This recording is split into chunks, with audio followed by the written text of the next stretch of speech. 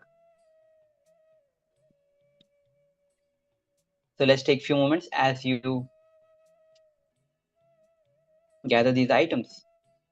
Meanwhile, we'll be entering into the Sastra Pramana, which is the scripture reference to manifest the powers of third eye.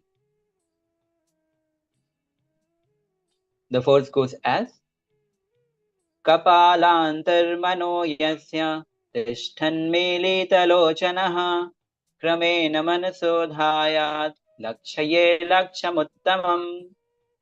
Translation of this verse goes as, by fixing the mind on the inner space within the crown center and sitting stably without any movement, having the eyes closed in succession, by that stability of the mind and inner space, through the power of third eye, one directly sees the ultimate goal, Laksham, by having the vision beyond the sight that reveals any object or place, attaining the space of oneness with the source, Paramashiva. Now, let's enter into our first round to manifest the power of blindfold reading. So basically, I'll be projecting you the image on your screen, and with your eye band on your eyes in blindfold, you have to see what is being projected on your screen through your third eye, with your eyes, two eyes closed. Yes. So without any further ado, let's get started. Let's take a few moments as you apply the eye bands on your eyes so that you're sure that you're seeing what is being revealed to you is through your third eye. So just keep your eyes closed and see what is appearing and getting revealed to you through your third eye. So let's take a few moments as you close your eyes with the eye band. Then I'll be projecting you the image on your screen, which you have to see through your third eye and scan it.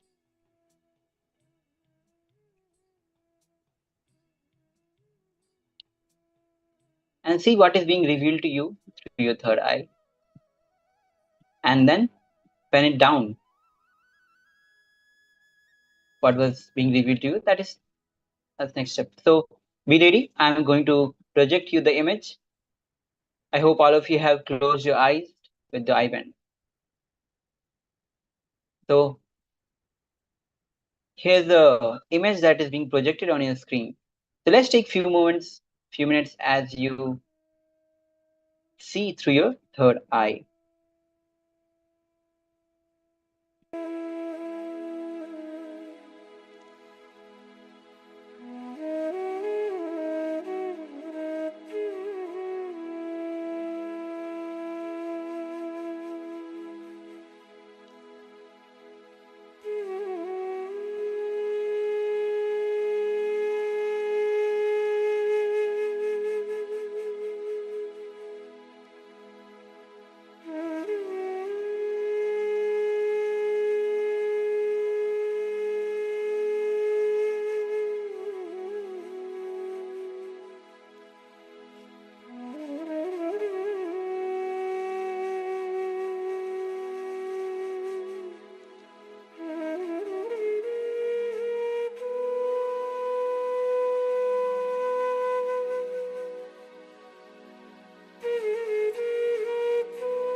Yes.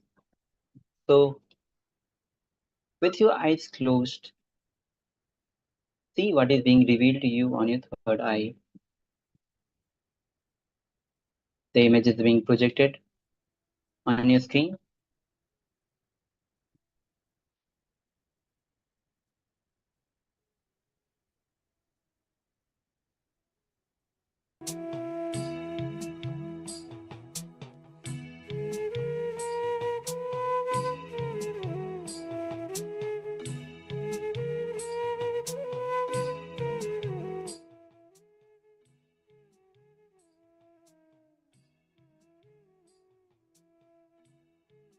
Now, relax.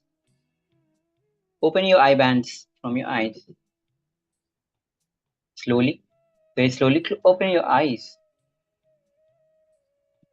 and see what is being projected to you and what was revealed to you through your third eye. As you can see, here's a picture of Ganesha with the maroon background, a beautiful deity of Ganesha. If see what was being revealed to you through your third eye. Now we'll be moving on to the next round of power manifestation. If you have manifested this power successfully, please go on sharing on the social media.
So now let's enter into the next round of power manifestation. Again, close your eyes with your eye bands on your eyes. We'll be manifesting the blindfold reading, scanning the image through the third eye. So let's take a few minutes as you close your eyes. I'll be projecting you the image. So make sure that your eye bands are on your eyes and your eyes are closed, so that whatever is being revealed to you, you're sure that it's from the third eye. Now, the next picture I'm going to project you on your screen. Let's see what is being revealed to you through your third eye.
Yes.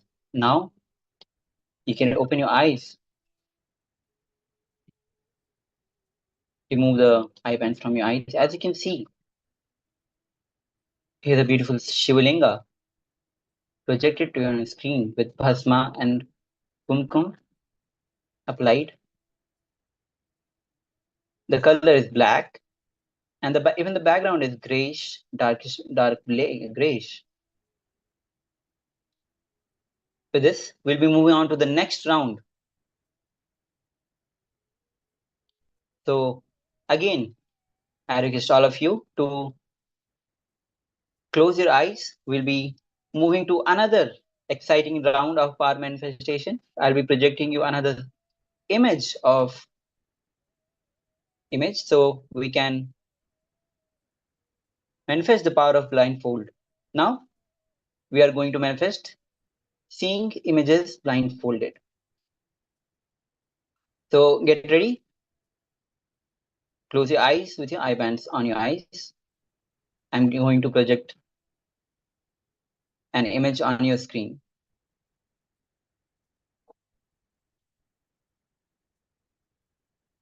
Yes.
So now slowly, very slowly, open your eyes, remove the eye band from your eyes, and see what was being revealed to you and what was being projected. Please verify. See what your third eye revealed to you. As you can see in the screen, the word is orange with light yellowish color, and the background is maroon. So congratulations if you have manifested this power. So now with this, we have finished this power manifestation. Now we'll be moving on to our next session. So make sure that you are ready for the next session. So now with this powerful manifestation, powerful power manifestation session, now we'll be moving on to our first sessions of Jnana segment.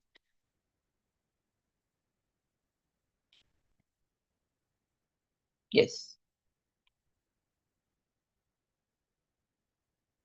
So make sure that your videos are on, you're always muted on your Zoom sessions and elsewhere. So with this, we'll be starting our first session, which is going to be completion with others. Now, as we know, why completion with others is very important. So before we begin, let's start with the Sadguru Vandanam. Nithyanandam Paramasukhadam Kevalam Jnanamurtyam Dvandvatitam Gagana Sadrusham Tattvamasyaadilakshyam Ekam Nityam Vimalamachalam Sarvadhi Sakshibhutam Bhavatitam Trigunarahitam Sadgurum Tam Namami.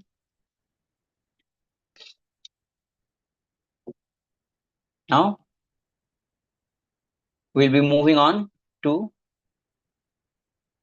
our session of completion with yourself and completion with others. Now, first thing we need to decide that I have to bring completion with others, with whoever I am living.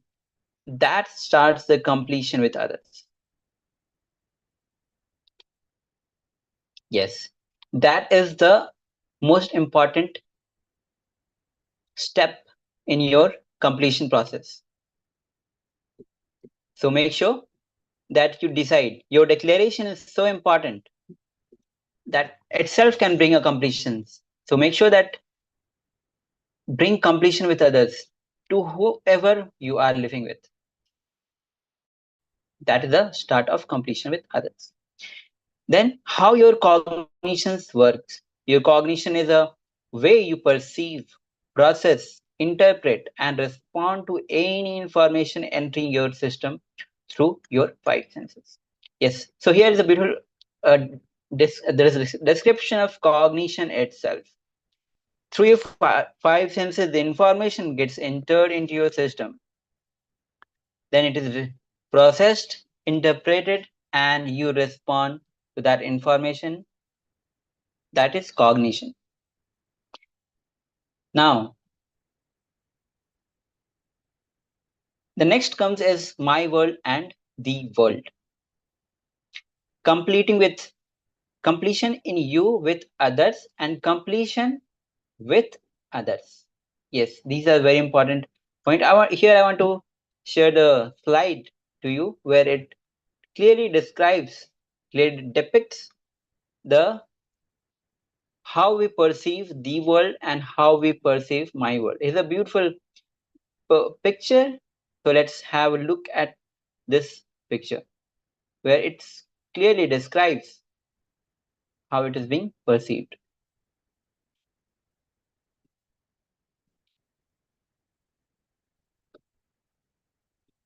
Now, as you can see here, Two people are standing on the opposite side of the number. One person on the left, he sees the number as 6. One person on the right side sees the number as 9.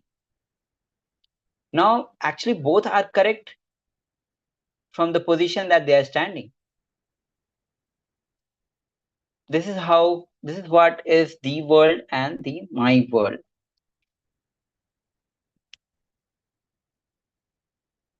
Yes.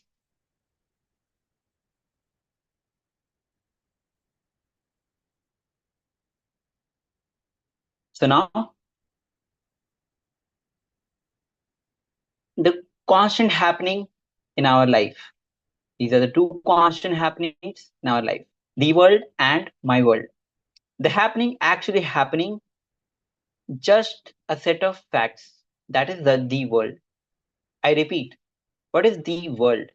The happening, actual happening, just a set of facts. This is the world. Then what is my world? The perception you carry about what is happening consists of judgments, ideas, labels, opinions, notions, interpretations, beliefs, experiences, expectations, and memories. When you attach your perceptions on all these about what is happening, it becomes the world, my world. Now, let's understand that your cognition makes and breaks your relationship. Yes. Now, this is a very important step, as all of us are involved in some kind of relationship. It's a part and parcel of everyday life. So it's important that we understand that relationship are shaped by your cognitions. Your cognition is responsible for the way you relate with life and with people in your life. So the world is the actual happening which is given by facts. The world and the my world, which is your interpretation of the happening given by your cognitions, your judgment, your ideas, your opinions, your notions, interpretations, beliefs, experiences, expectations, and memories are responsible for my world, your world interpretations. So now, as we move forward in Bhagavad Gita, chapter 4, Jnanakaram Sannyas Yoga, Lord Krishna in 11th verse says, Ye yatha mam prapadyante tan tattva eva bhajami aham.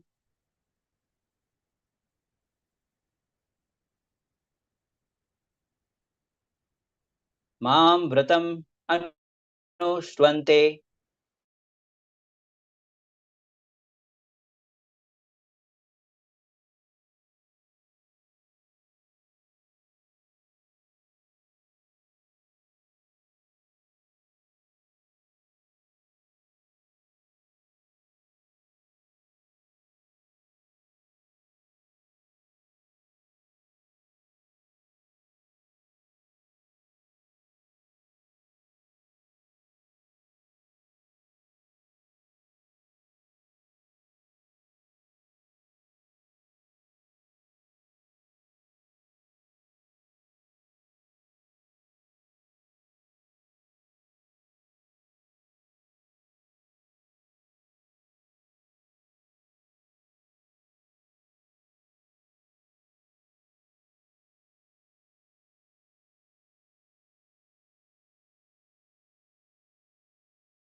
So make sure that you are, sorry for the technical glitch. So now we'll be going through the Bhagavad Gita, chapter 4, Jnana Sannyasa Karma Yoga, 11th verse from Bhagwan Krishna. The verse goes as,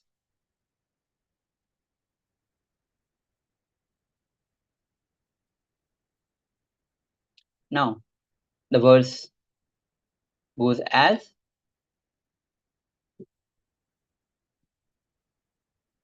ये यथा मां प्रपद्यन्ते तान् तथा एव भजामि अहं मामृतम् अनुष्वन्ते मनुष्याः प्रतः सर्वसः.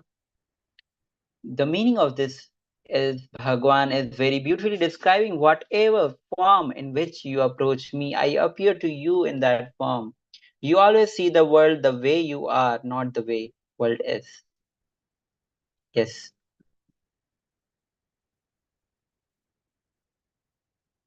Now we'll be watching a video from Bhagwan himself, where he shares his own life story, exemplifying how to complete, when to relate with others. So let's hear from Bhagwan himself.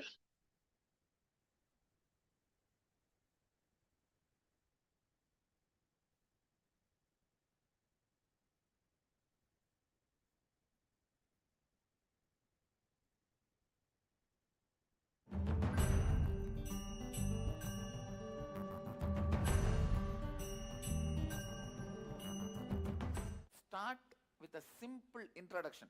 Only what you are going to do about that introduce. I am doing a meditation program where I am supposed to heal and complete myself and others. So you are part of my life. So I am doing the completion with you. Simple words. Then tell what is completion means.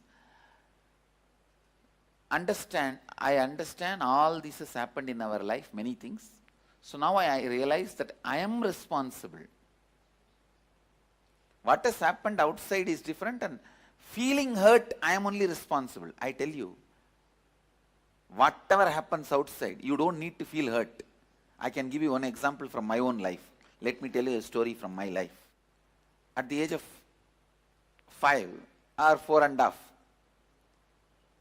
my mother went and cried to my grandfather, my mother's father, her father. She went and cried, I cannot handle this guy anymore. See, my family used to tell I used to be like a Shiva Bhuta in a body, means some 1 ton weight. 1 ton means how many pounds?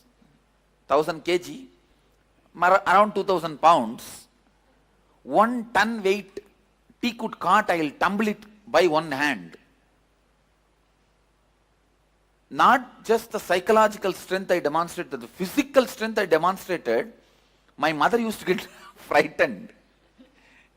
She goes and tells my grandfather, I feel some bhuta has come inside him.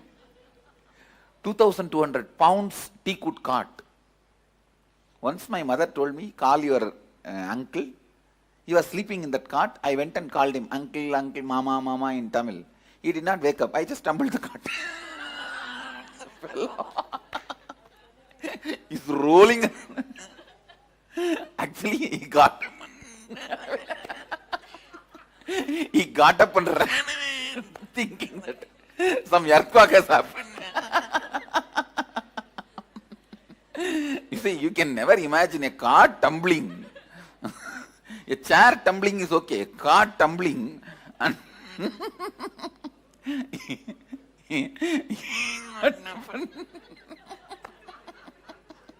now still I can remember the scene. He thought some earthquake happened and he ran. Like this, many of my adventures, very powerful physically, she could not handle. She went and told my grandfather that I am not able to handle this fellow anymore. You put him in the school. And they took me to the school. My grandfather one fine morning, took me to the school. And that school half was built by my grandfather. Means he donated the money. So he took me to school, and the whole school is literally respects him and under him. In the front itself there will be a big stone wall. Money donated by my grandfather's name and all will be there. The stone plaque. So he walked into the school and told the school, admit this fellow. The headmaster said, no, age is not there. You have to have a minimum age. My grandfather said, no, whatever age you want, you put. No, that is the way in my certificate I am older than original. Originally I am born in 1978, January 1st. The certificate, 1 year before I am born. And anyway, we don't have a problem in India, it is normal. How many of you have the same problem in India? In India it is normal. So, my grandfather said, you put whatever date you want. So I was finally got into the school. Then headmaster told, go to that classroom where I am supposed to go, the first level or whatever. I don't know whether it's a kindergarten or remember, class 1, whatever. The moment I went, the teacher, even as a kid, my grandfather nicely put up all the sacred ash. If you see our Gurukul kids, how they are, exactly the same makeup. I am going and standing, but in white dress. This fellow could not handle. He said, what is this? Like a whitewashing, how they do whitewashing for the wall and the house. Like a whitewashing you have done and came. Tomorrow you should come without all this whitewashing. I did not answer. I just looked him up.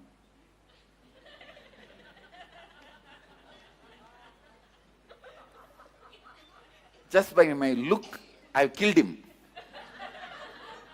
This exactly. I put my hand, both the hands like this. And went away. I just walked out. Went away. Next day again my grandfather brings me and puts me in the school with all the same full makeup. My makeup. And cosmetics. My grandfather is very orthodox, Shaivite family. He brought me up with so much of orthodoxy, and even after all my enlightenment, incarnationhood, still my personal life is a highly orthodox life. Still I will keep up all the traditional orthodoxy. Anything which I touch before taking bath, I will not touch after taking bath. Whether it is a cot or bed or cloth, anything, I will sprinkle water on all of them. If I have to touch them again, by mistake, if that touches my body, I'll again go and take bath once more and come back. Any of you South Indian Brahmin family? So then whatever I am saying, you will all know. Your grandmother would have lived. I don't think you guys are living like that. Your grandmother would have lived, your grandfather would have lived, all this. But still in my personal life, I keep all this. And Manu is the definer of orthodoxy. How many times you have to brush, how many times you have to wash. I'll do exactly everything literally. Literally I will do all that. Anyhow. So second day I went to the school, again with that whole makeup. I am giving you a little background introduction so that you understand the whole situation. Again, this teacher got completely shaken. Because I didn't care.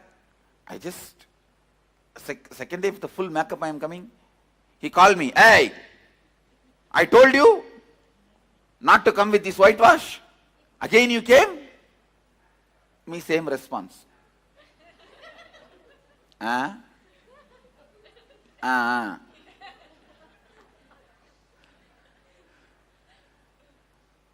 No agitation, no perturbed, no desperation, completely ignoring him, not caring, not bothered. That only irritated him. Immediately threw the chalk piece in the hand That chalk piece they will have to write on the blackboard. He threw that and said, come to the teacher's room.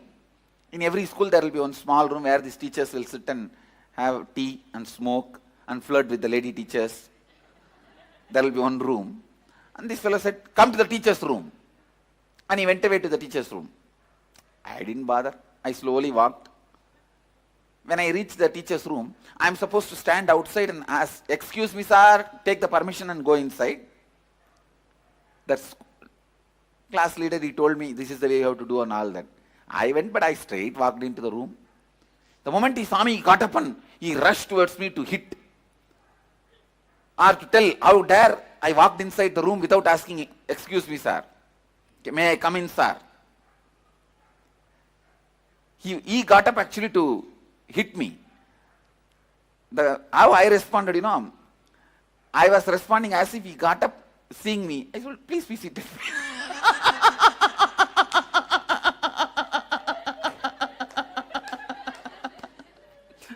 உட்காருங்க.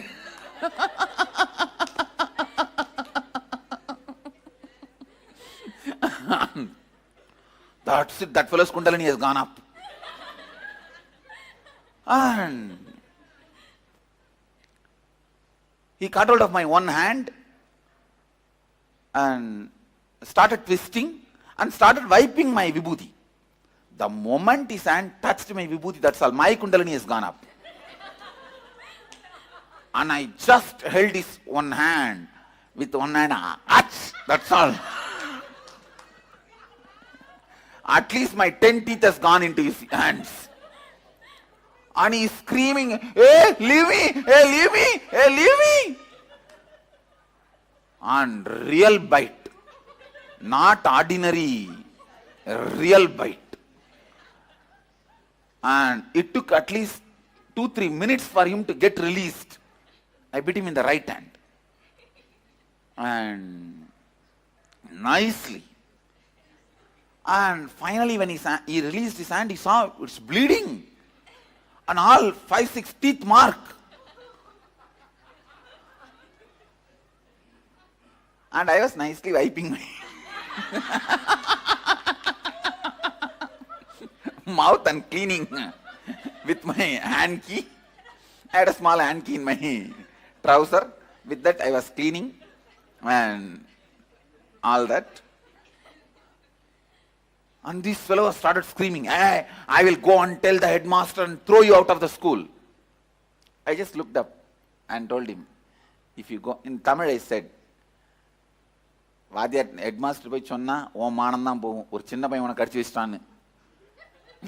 I told him, if you go and tell the headmaster, it is only shy for you, shame on you, because a small kid has bitten you.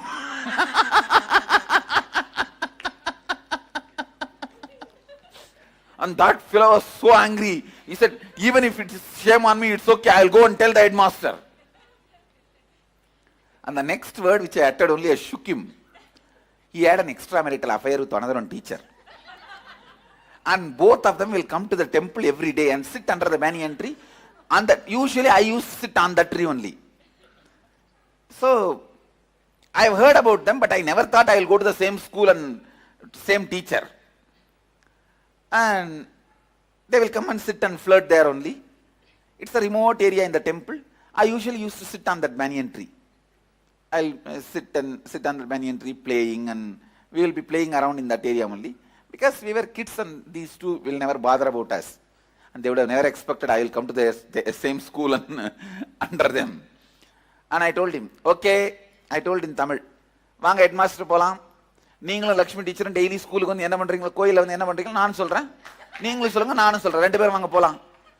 In Tamil I said, let's go to the headmaster and you tell what I did and I'll tell what you and Lakshmi teacher do every day in the temple after the school hours. Come on, let's go to the headmaster. That's all. That's all. That fellow took his kerchief and wiped his hand and he told me in Tamil, Sari po, நீயும் சொல்லாத நானும் சொல்லல. Means, all right, go. You also don't tell, I also won't tell. That's all. After that, he never bothered about my vibhuti. my Sakradash, he never interfered. Please understand why I want to tell this. The same situation, if any one of you, it could have become a root pattern in you.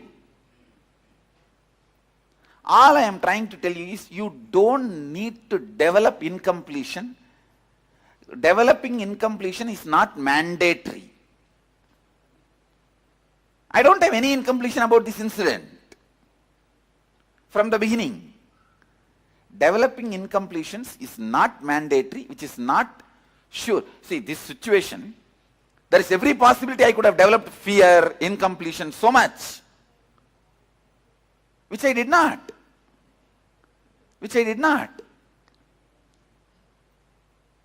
How many of you understand what I am saying? That's all.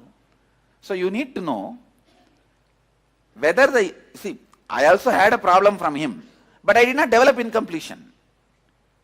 Whether the other person created problem or not is different, but developing incompletion is whose freedom? It's your freedom. Making incompletion out of that happening is your decision. So for 100% all incompletion, you are responsible. What they have done may be right or wrong, but it does not need to become incompletion. You see, what the teacher did is complete abusal. Wrong. But it never became incompletion in me. Recently, few years before when I went to Tiruvannamalai, he came and had my darshan. Later on. Because after some time the teacher became headmaster, and that his wife died and he married the same teacher with whom he had an extramarital affair. He married the same teacher, and that teacher also died. Now he is retired. He came and touched my feet. I picked up the same right hand and touched him. He said, "You leave me." Leave my hand. I said, okay. It never became a pattern in me, incompletion in me. Even though what he did was completely wrong, I never created an incompletion in me. So what others may do right or wrong, but that does not mean you have to develop incompletion. So any incompletion you have developed, who is responsible? You. So who is supposed to do completion? You. Make them understand about completion, the other person, then explain incident by incident and listen to their response also. Most of the time, it will be completely, it would have been misunderstood by you. My world is completely wrong. So listen. And finally, complete. Tell them clearly, whatever is right or wrong, now I am dropping it, I am completing with you. Over. With this, I am not going to carry any more powerlessness. Incompletion with you. Over. Declare completion. Do this with every relationship, whoever is alive and reachable. If they are not reachable, not alive, do it only with the mirror and the other person.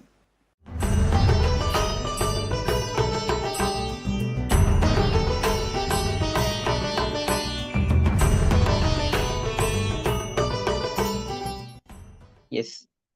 So now, where Bhagwan himself has revealed an incident from his own life where he could have, every possibility was there in his life to develop the root pattern from that incident. Even though the incident was wrong in his behalf, but he didn't develop any incompletions in his life. So here Bhagwan is clearly giving a message that yes, incident can be wrong and or right, but it is up to us to develop the root pattern or not. Now, here's a beautiful another example of perception of happening. Now, there was an old man who went to a nearby village and was coming back to his home.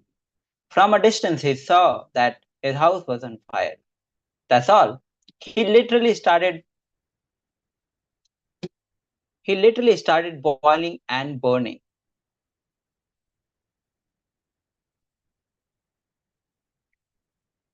Then he started rolling on the ground and started crying. One of his son came to him and said, "Why are you crying, father?" The old man said, "Oh, my house is on fire, my house is on fire." He was literally crying.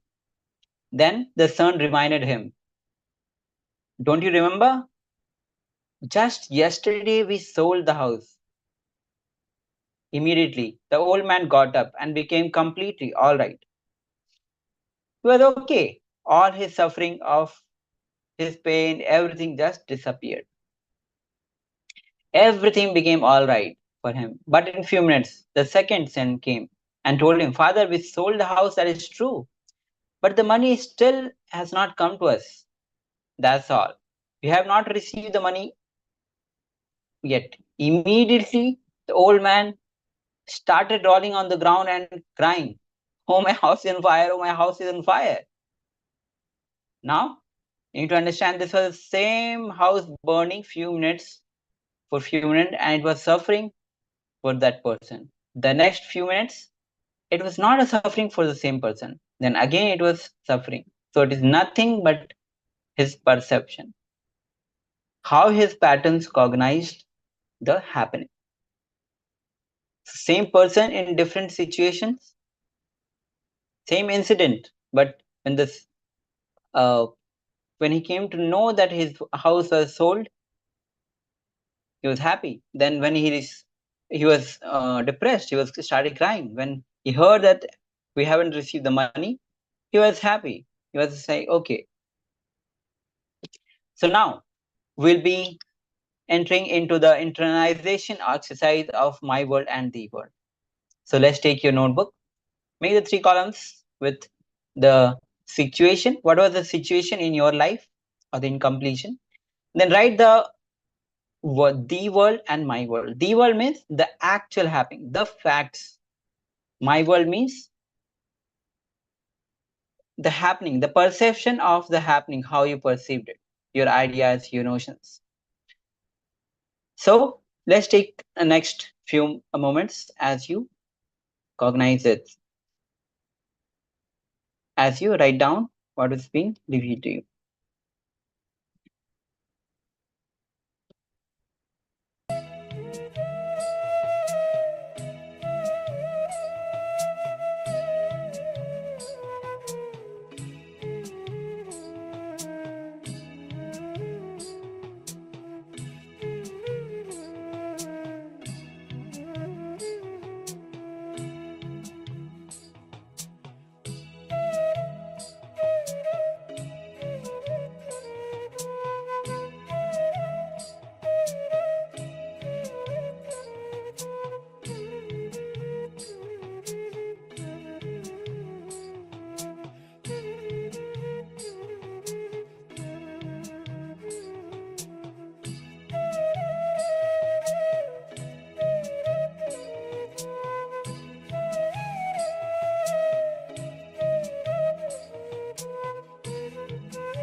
So write down all the situations or the incompletions you developed in your life. Write down the world, which is the facts, the actual happening in that instance, and my world, how you perceived in that situation, and how you made the your cognition, the root pattern. Continue to write down.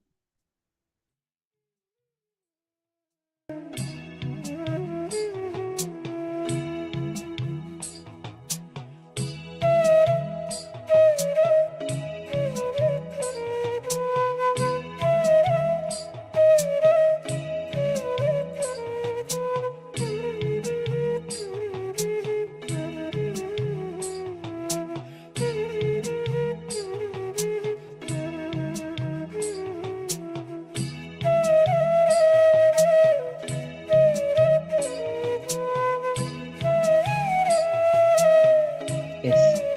After finishing this internalization exercise, we'll be moving on to the next part of the session. So first, you need to take responsibility for everything happening around you. You have to cognize that you are the source of everything happening around you. The completion with the others is not saying I'm sorry. It is not apologizing. It is not about being right or wrong. Feeling sorry comes from powerlessness. Completion comes out of responsibility, not out of powerlessness. Yes. Completion comes out of powerless a responsibility, not out of powerlessness. So anything you consciously built stay with you, makes you more and more powerful. True love and fulfilling relationship is your birthright. Fulfilling relationship means every relationship which reminds you again and again and gives you the experience of oneness. Now let's understand what is the purpose of completion. Purpose of completion is not just healing of relationship. Your whole energy and consciousness will be different. Please know that what happened was not wrong. What is happening is right. Completion is right. Past is wrong. Past is not wrong. You are not blaming or complaining. You are only completing and dropping it from your inner space. Now, let's hear from Bhagwan himself. I request all the participants to mute themselves in the Zoom. Yes. So now, let's hear from Bhagwan himself as he reveals the process of completion with others.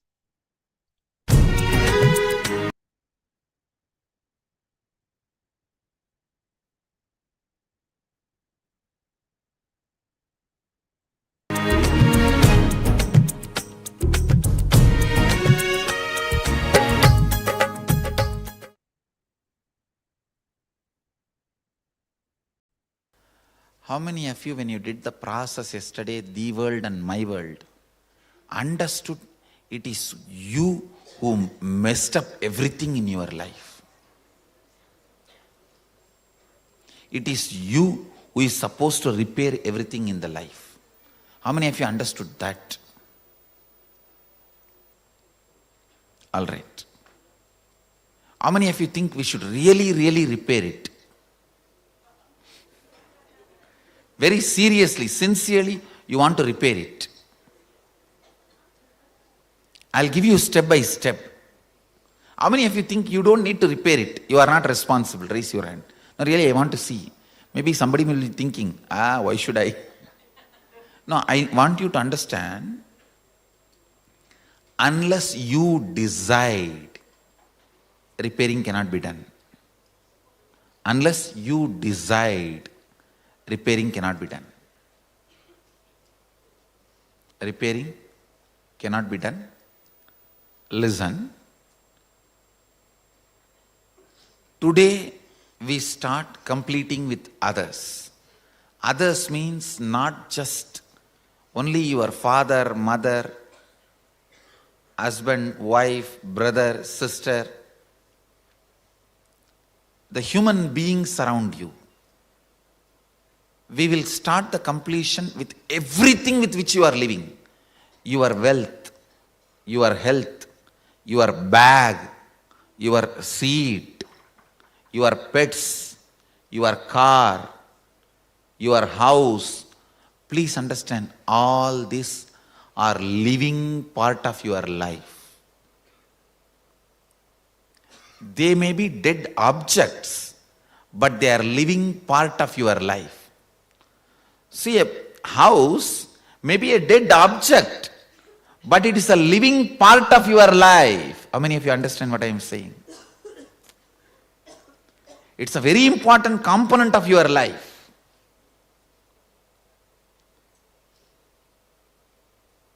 First, we will start completion with all the human beings with whom we are living. First step, completion with everything. With every human being. First thing you need to do is deciding, I have to bring completion with others, with whoever I am living. I have to bring completion with whoever I am living. Even if they don't want, I will stretch my best and I will decide I am in the space of completion. Whenever they want, I am open to have them. I am open. I am going to be in the space of completion. Whenever they are also ready, it will become completely complete. Understand?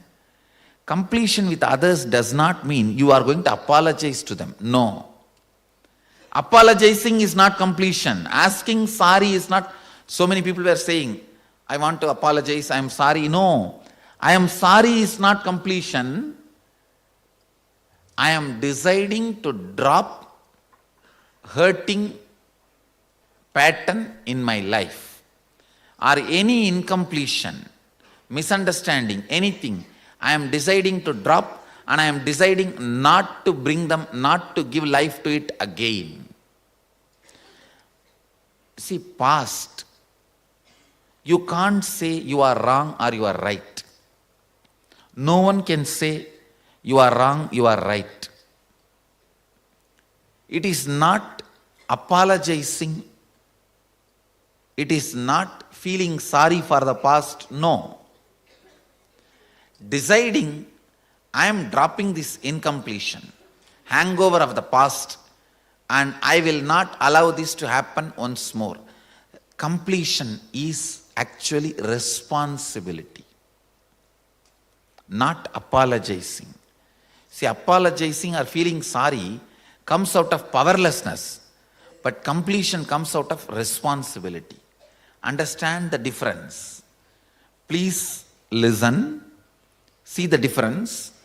Now when I am saying you need to complete with your mother, with your father, with your brother, with others, I am not asking you to apologize. I am not asking you to call them and say, oh sorry, oh sorry, oh sorry, bus bus. No. No. Feeling sorry comes from powerlessness. That is not completion. When you call, you explain, this is what has been perceived by me. Here, I am not interested in looking into you are wrong or I am wrong. That will only create more and more anger, hatred and suppressed violence. I am only saying one thing. I am ready to drop the past and its powerlessness, incompletion. I am declaring, I am dropping the past and I am complete. I don't have incompletion. And I will not create any incompletion anymore.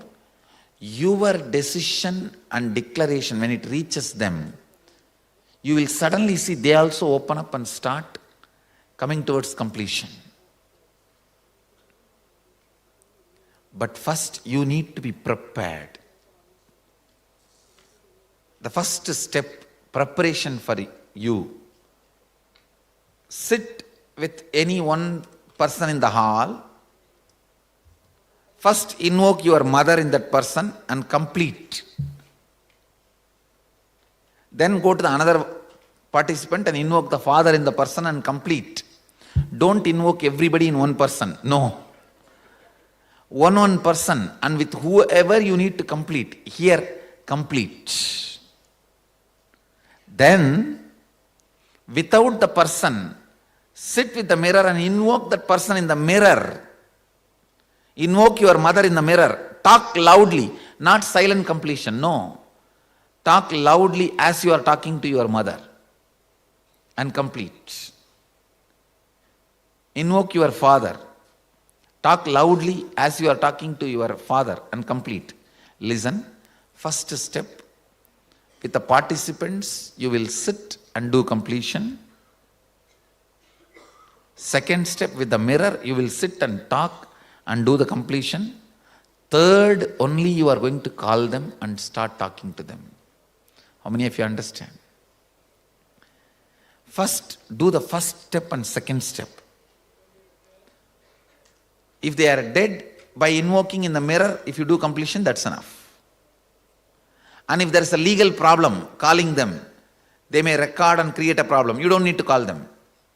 Yes.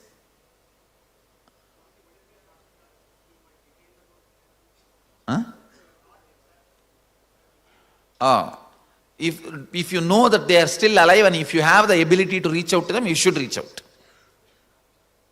First, you don't even go to that step. Let us first do these two completion. Then you will have a lot of questions. I will answer them. I will help you to do these two completion first. That will take away the anger and vengeance and misunderstandings and suppressions you have. Let that come out first. Let you be healed. All that spicy, chilly anger, vengeance, everything will come out through the words. You will be ready to complete. If you directly now call them, you will only pick up more fight and come back with more mess up and incompletion. How many of you understand that? That is why I am not going to let you call them now. You will start reasoning with them. You are wrong, you are wrong, you are wrong. End of the call, more incompletion. First, even if your relative or the person with whom you have to complete is in the hall, you will not talk to them directly. You will only sit with persons, other participants, and then you will only sit with the mirror. Then I will have one more session answering your questions, and I will also be doing a Shivoham process to heal your past. That part of the brain which records strong emotions, I'll heal that part with the awakening of the Kundalini. Then your tongue will have the sweetness, honey. Then you should call on honey. Otherwise, honey! The honey itself will be so frightening. It won't be like a honey bee.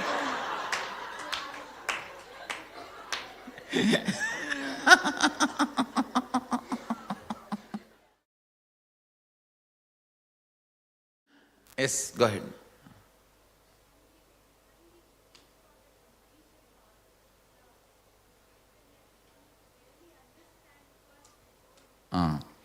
See, completion is not feeling sorry, feeling powerless.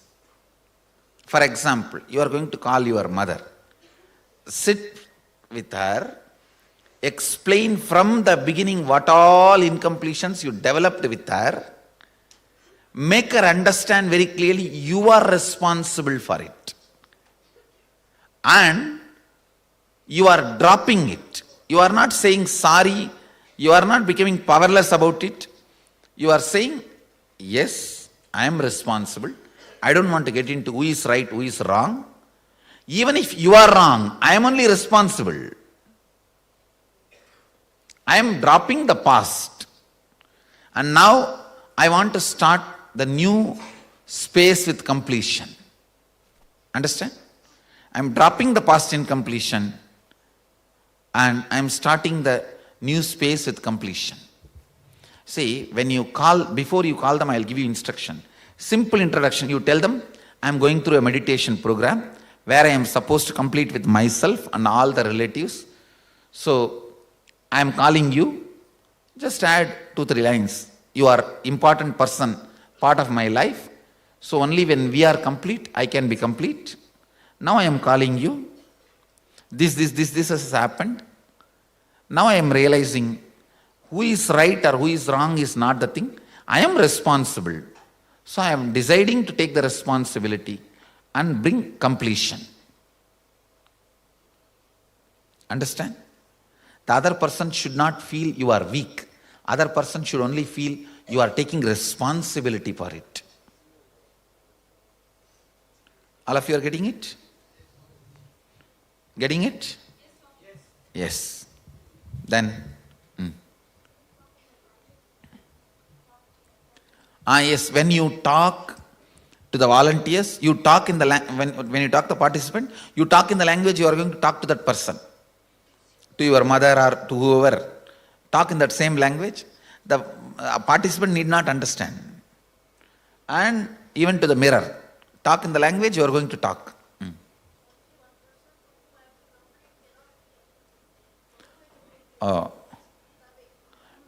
Maybe when you meet him next time, you will have to sit and communicate. Shall we start now? Yes, any questions? Come on, answer. I'll answer. இப்போ இந்த ஒரு பர்சனோடையும் மிரரோடையும் உட்காந்து complete பண்ணுங்க. அதுக்கு அடுத்து கால் பண்ணுறது மட்டும் நான் இன்ஸ்ட்ரக்ஷன் கொடுக்குறேன்.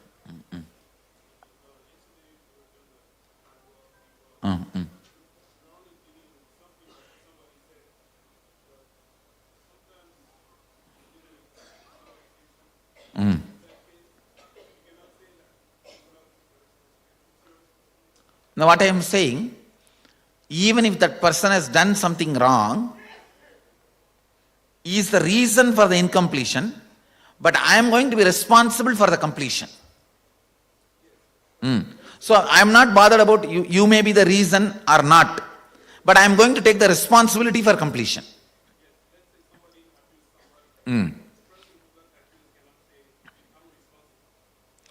No, I am not responsible for the abusal I went through, but I am responsible for the completion which I am going to bring now. You understand? You see, I have been attacked and abused so much. I am not reason. I am the victim of the media attack, religious persecution. I am not reason for it, but I am taking the responsibility to bring completion. Same thing.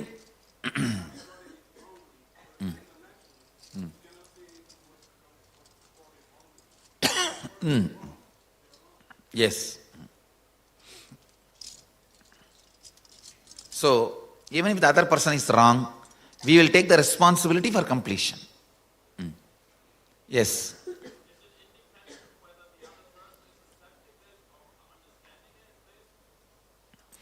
Is it independent whether we are? Yes. That person understands, accepts or not is secondary. It is you come to the completion space. It is working on you mainly.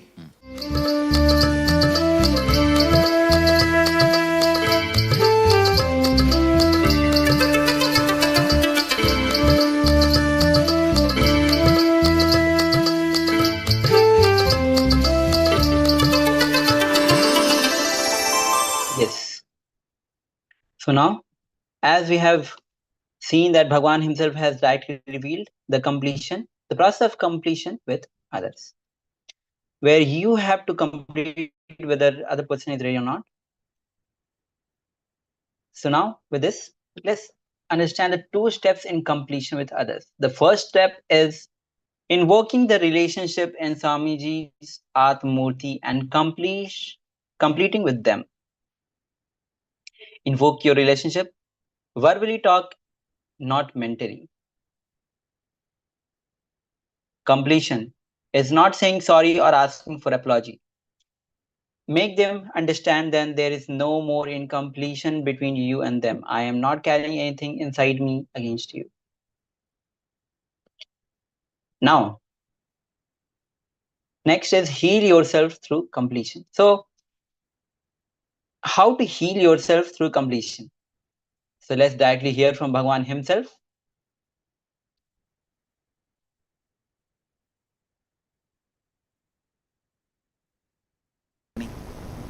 We are going to work on a very important component of human being, which should not be important component, but which becomes important component. That is the pain patterns. Understand, burning the root pattern is very important so that it doesn't grow more and more. Patterns don't grow more and more, but completing with all other patterns are also very important. Like the results of the pain pattern, results of the root patterns caused. For example, the main cause of the root pattern is your life. Your life itself has become main cause of the root pattern.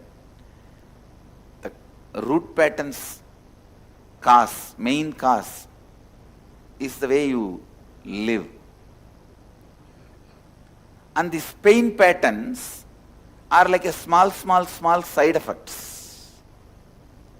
Not only you need to complete with the root pattern, you have to complete with even the pain patterns which are side effects and after effects. If you complete with the root pattern, we can be sure it will not grow again, it will not repeat again itself in your life. But listen, but the many side effects of root pattern already created in your body, they also need to be completed. For example, listen, I'll give you this example. Because of root pattern, so many permanent damages are done to your body and mind. For example, like diabetes, high blood pressure, constant restlessness. All this has become part of your lifestyle. Even if you burn the root pattern, this permanent damages done to your lifestyle, like diabetes, high blood pressure, constant irritation mood, depression, all this will go away only when you work on all the pain patterns created by root patterns all these years which you entertained. See, once you burn the root pattern, it will not come back again from tomorrow and repeat in your life. But what about the many permanent damages done to your body all these years because of the root pattern? Those are called pain patterns. If you burn the root pattern, immediately you will not be out of your diabetes. You will not be out of your high blood pressure. You have to complete with every pain pattern, which is the ripple effect of the root pattern in you. That is what we are going to do today. The good news is, it can be done. Best news is, I am going to assist you. I'll make it happen. But I tell you, the moment you complete with all these various pain patterns, so many things which you thought permanent disorders will just melt down. Diabetes, high blood pressure, all these. Allopathy says permanent disorders means like you have to take the medication for the whole life, because they don't know the solution. And at one level, they know the solution, they don't want people to know the solution. See, when your body is the income source for the pharmaceutical industries, why will they cure you? No, your expectation is wrong. It is like you go to an engineer and try to expect that he will serve you food. No.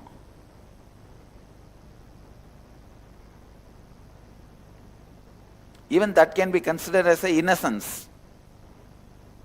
But if you expect pharmaceutical industries to cure you, it is absolute ignorance, stupidity. Because what for they are running the company? Understand? In India, medicine was always non-profit. From the beginning, all of you need to know, in my villages, I have seen the doctor will never get paid, but whenever the harvest happens, he gets his share. I remember clearly, 3 share maraka. Maraka is a measure in Indian villages. 3 share maraka per acre land. Anybody owns 1 acre land, he gives 3 share maraka to doctor, and barber never gets paid. In Indian villages, he gets 1 share. And the drums musician of the temple, he never gets paid. Any house, any program, good or bad, they will come and play. They don't get paid, they get 1 share.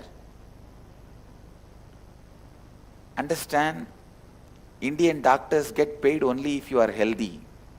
They don't get paid if you are sick.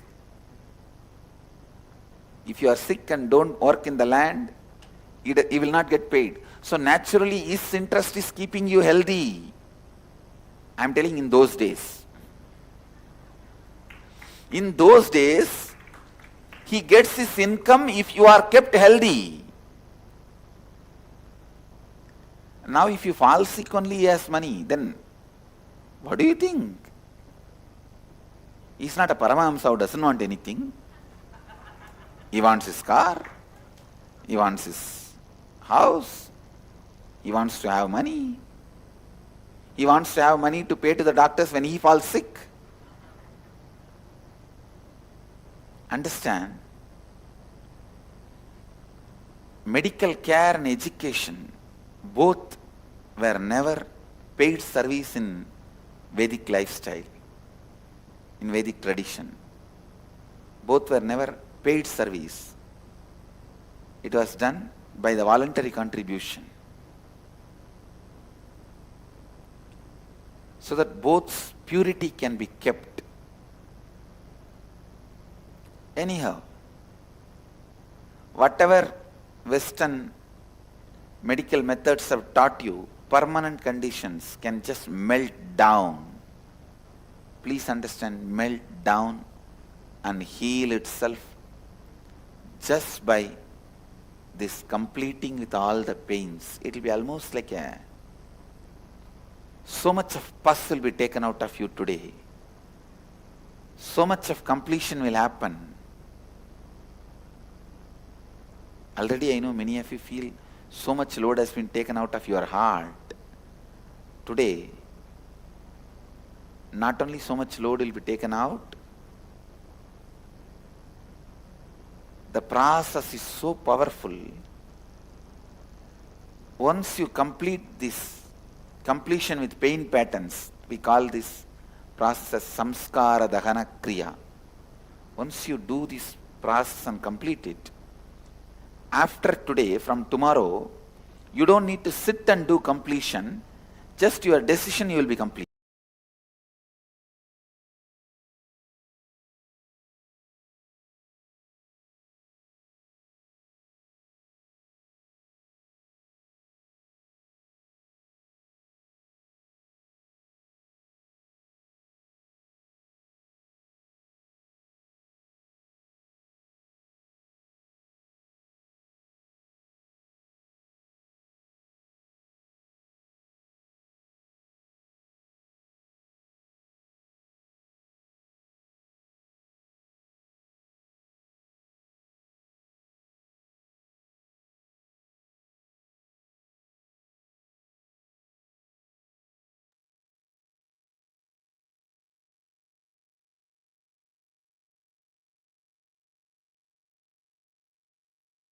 Yes.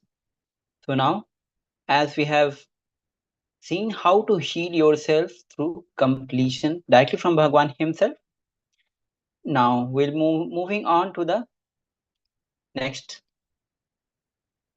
session, which is the second step, which is completion with mirror. Invoke the other person in a mirror and do the completion. Do it at least twice. Completion is other person understanding that I am not carrying anything inside me against you.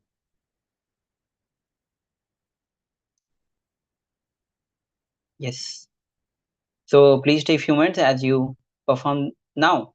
The next we'll be moving on to the internalization exercise, where you will be performing the exercise to complete with others. Yes. So get ready, as we'll be starting our next session, as Bhagavan himself has revealed the great truths about the completion with others.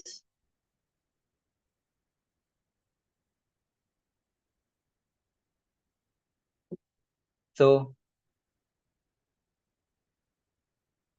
now the techniques that Bhagavan is revealing are the great truths we need to follow in our life. Now, let's understand that powerful cognition from this session is my world and the world. My world is emotional, based on faith, belief, experiences of individual perception, realization of individual identities, expression in its full form. The world is binary, logical, arithmetic, scientific, and universal. The my world should expand and grow completely, should be in tune with the world. Now, completion with others is a spiritual practice. Yes. Completion with yourself is like Mahadeva, Paramashiva. Completion with other is like Devi.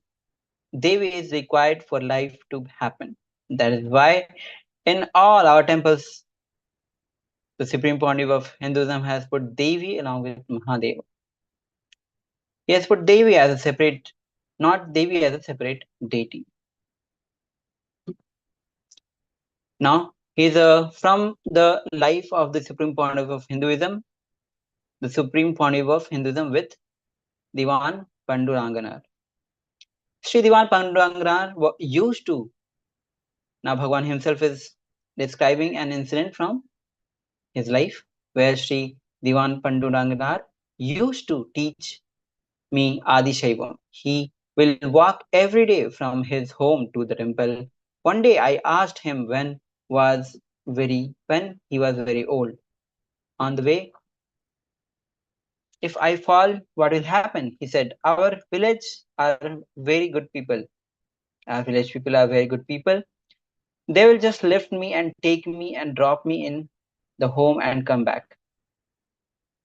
The Supreme Pontiff of Hinduism on people are good, the powerful cognition from the root base of love and extreme love. Now, I'm going to show you the SAS Pramana, or tell you the SAS Pramana for cognizing you are from the source. Your cognition is the way you perceive, process, interpret, and respond to any situations through information entering into your system through the five senses. Now here's a dhyana shloka from Shiva Sutra, Sutra 1.41. Darshyam Sariram. The translation of this goes as this whole world perceived, seen, manifest world in his own self or body. Now I'm going to project you a very interesting picture where it displayed the actual happening and how the media is displaying it.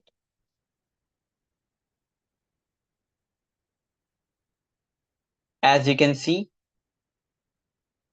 the actual happening is the front person is running away and the back person is actually carrying a knife, but the media is displaying in the opposite direction. So let's enter into the assignment. List all the relationships in your life. Make a list of all relationships that were a part of your life at some point. Start with most intimate relationships like mother, father, siblings, friends, spouse, children, guru, God, etc. You can even include your pets, plants, those who are dead now, if they were significant part of your life. So let's take 5 minutes for this.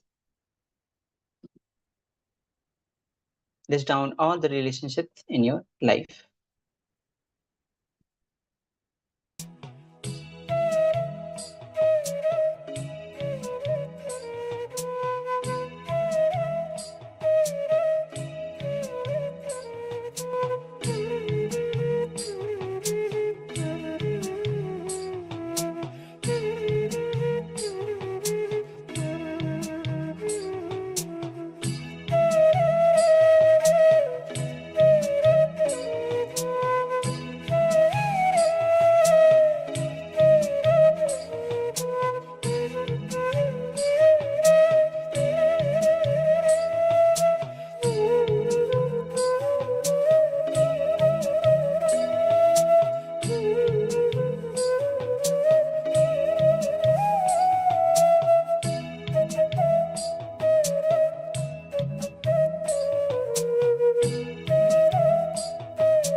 Yes. So now, after listing down all the relationships in your life, let's move on to the next step. The next step is internalizing the world and my world. Yes, sorry for the technical glitch. The next step is internalizing the my world and the world. So again, take your notebook, make a 3 columns with the title as my incompletions, the world, and my world. So let's take another few minutes for this. Let's get started.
Yes.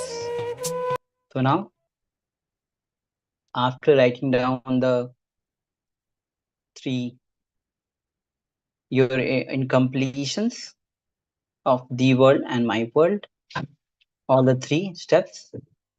Now, describe the relationship you have with yourself. Recollect and write down all incidents when you judge yourself, your incompletion with yourself. Describe what actually happened, the world, and how you perceived yourself, which is my world. Pen down all the incidents that remember you. So let's take another few moments as you continue to pen down.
Yes. So now, time that you write down the incompletions with your mother.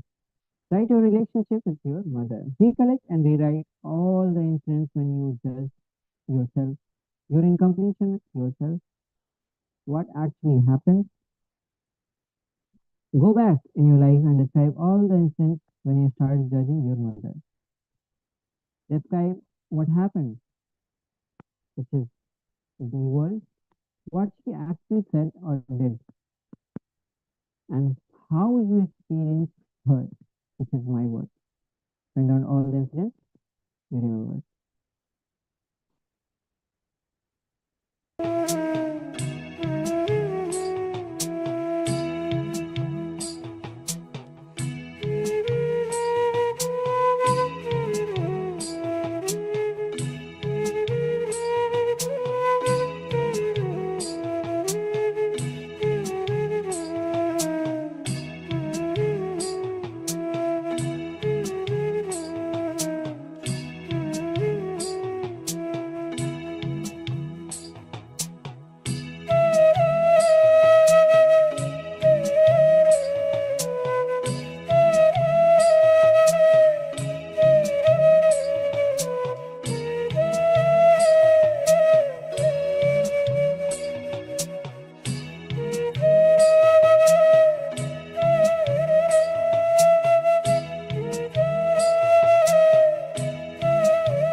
all your intimate relationships in completions which you have with the other intimate relationships in your life, such as spouse, children.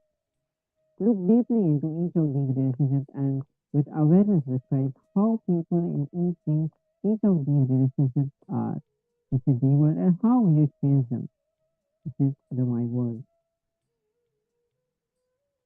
Pin down all the incidents, you remember?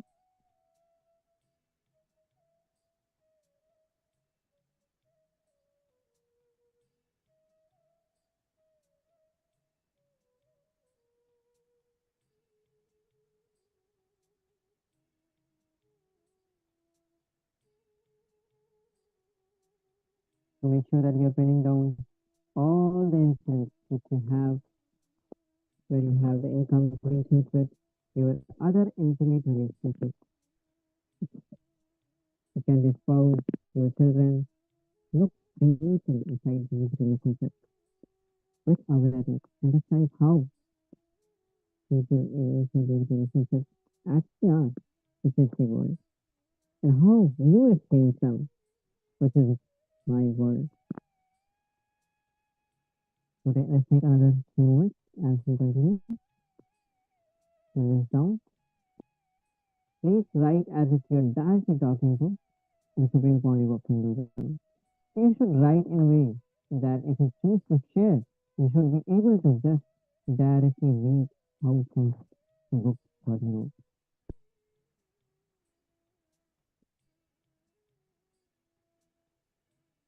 So continue to write down.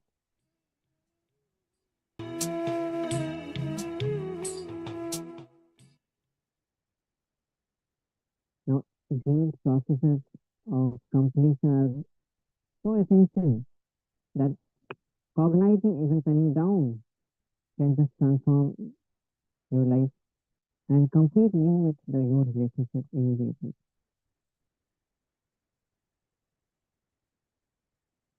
So, now we'll be moving on with our next segment. We have completed our session with the completion with others. So now let's move on to our next session, which is going to be a part manifestation session. So make sure that you have the eye bands in your with you and pen and paper with you and the enlightenment book with you to receive the powerful cognition.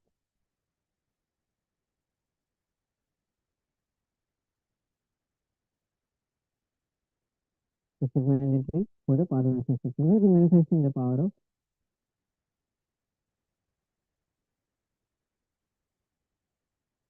third eye. So let's get ready. Before we begin, let's start with a simple way of thanking the ultimate intelligence for gracing us today in the form of Supreme Pontiff of Hinduism.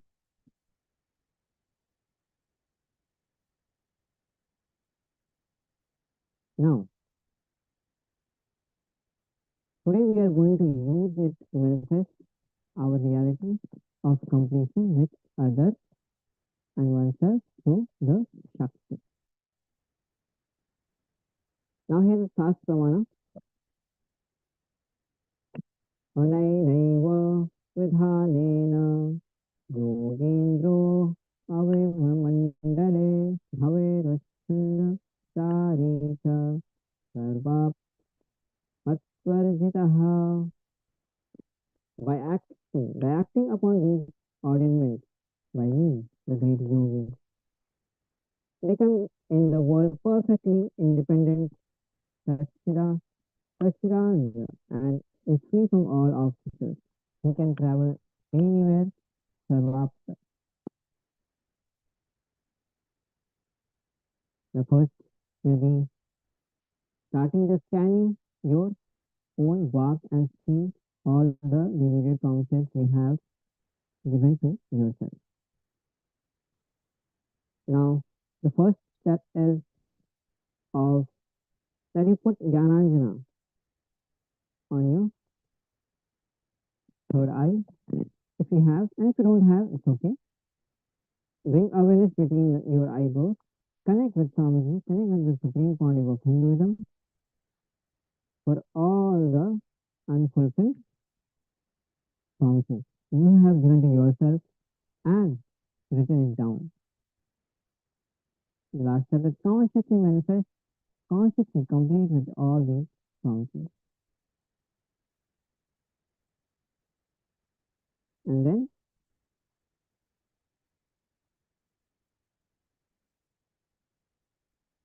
we will be moving on to the sharing of your experience. So now, connect with Swamiji and start chanting Mahavakya.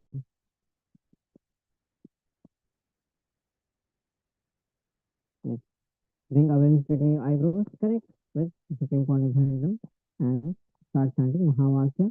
Scan your throat through all the unfulfilled promises which you have given to yourself and pen it down. Consciously complete with all these promises.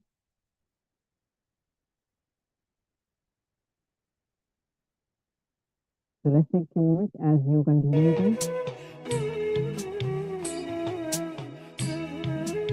scan your throat.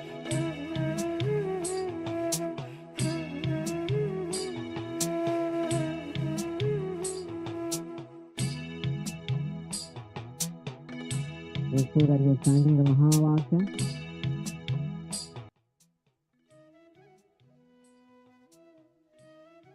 Vibrate with intense chanting of Mahavakya. Connect with the Supreme Pontiff of Hinduism. Scan your throat center for all the unfulfilled promises which you have given to yourself and write it down. And then consciously complete with all these promises.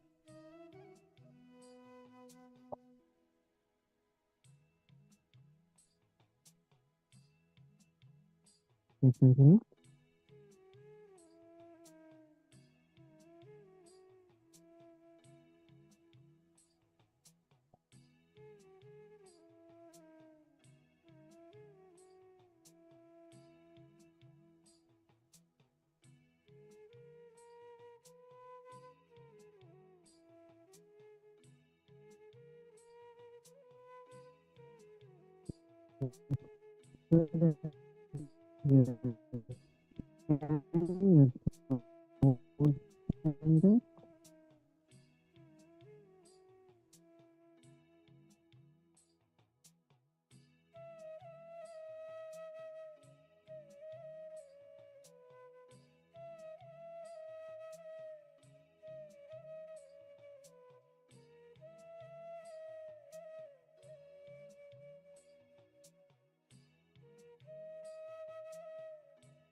Yes.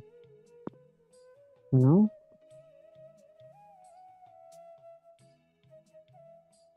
go on sharing on the social media your experience of power manifestation. We have successfully completed this power manifestation session. And for the next segment, we will be seeing the completion with Mother. So get ready, as we'll be seeing the great truth revelations by the Supreme Pontiff of Hinduism himself.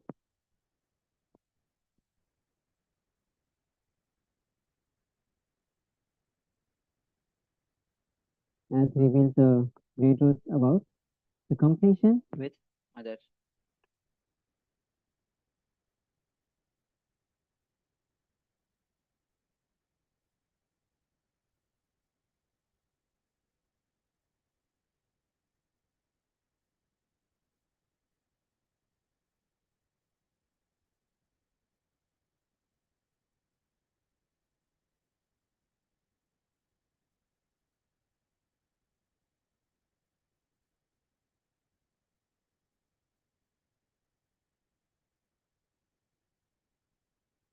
Now in this process where Bhagavan himself is revealing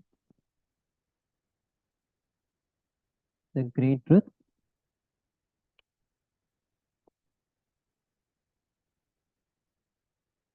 about where the completion with Mother. Now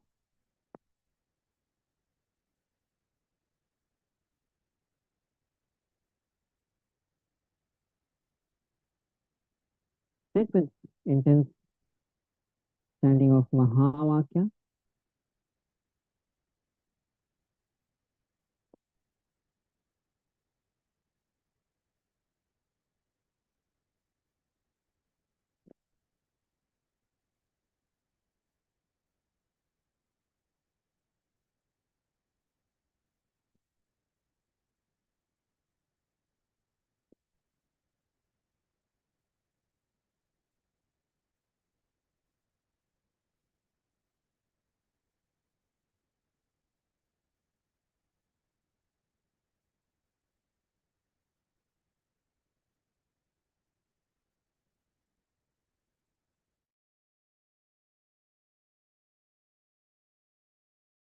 Please understand, you are all taught wrongly. Arrogance is ego. Showing off is ego. Ego is aggression. No. I want all of you to realize, please understand, showing off, aggression, activism is not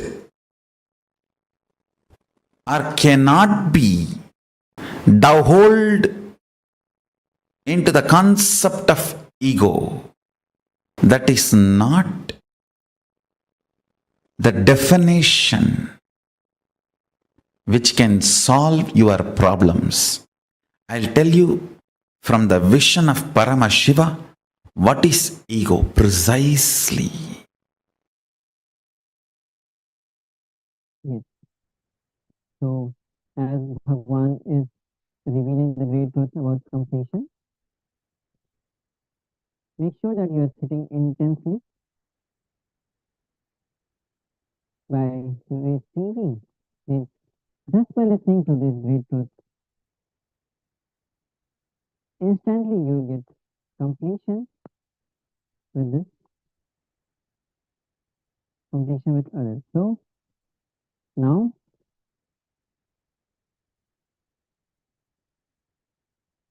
sit with unclenched face and let's hear from.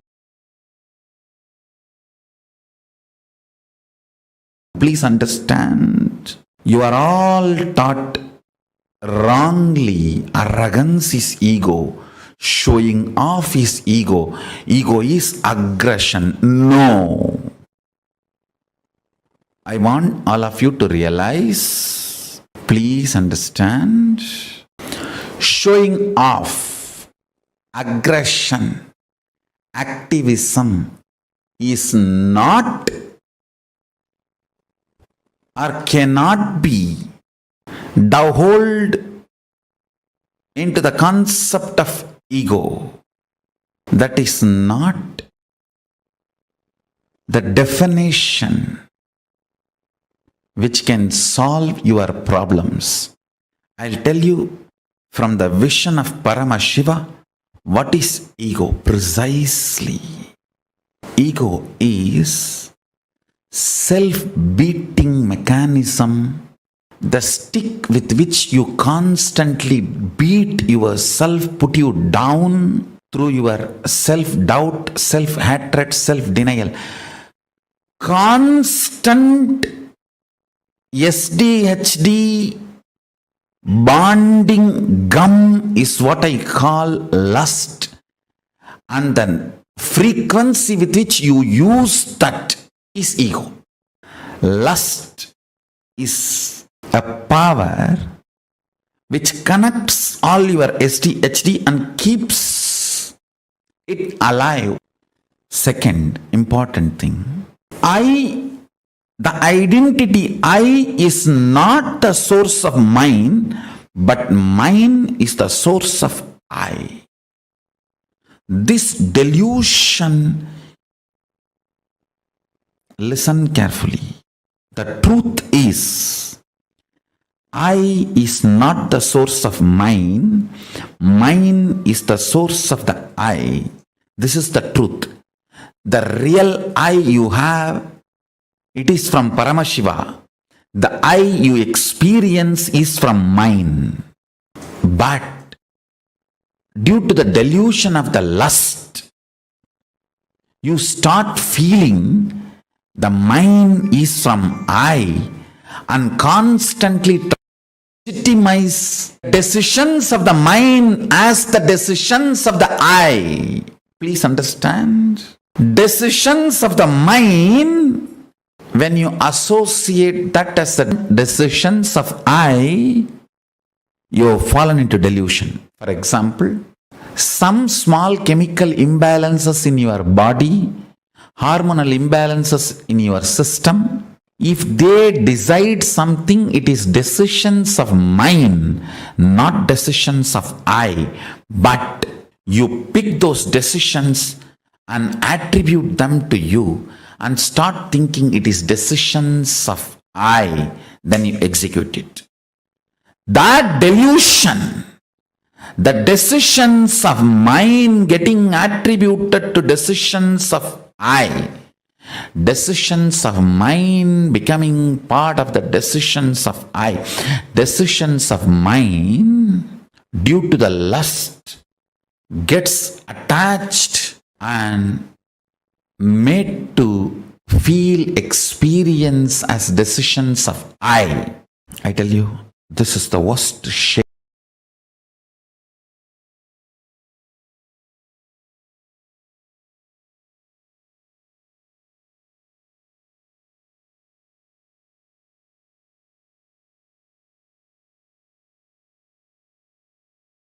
Paramashivoham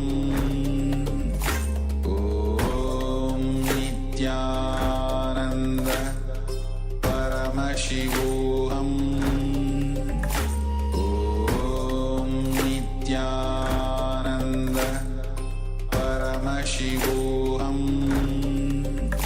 Om Nithyananda Paramashivoham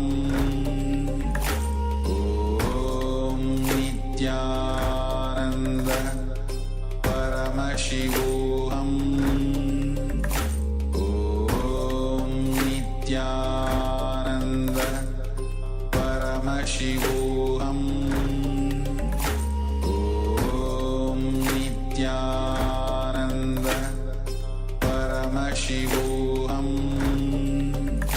Om Nithyananda Paramashivoham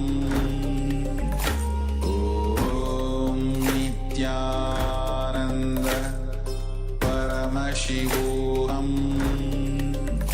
Om Nithyananda Paramashivoham Om Nithyananda Paramashivoham Om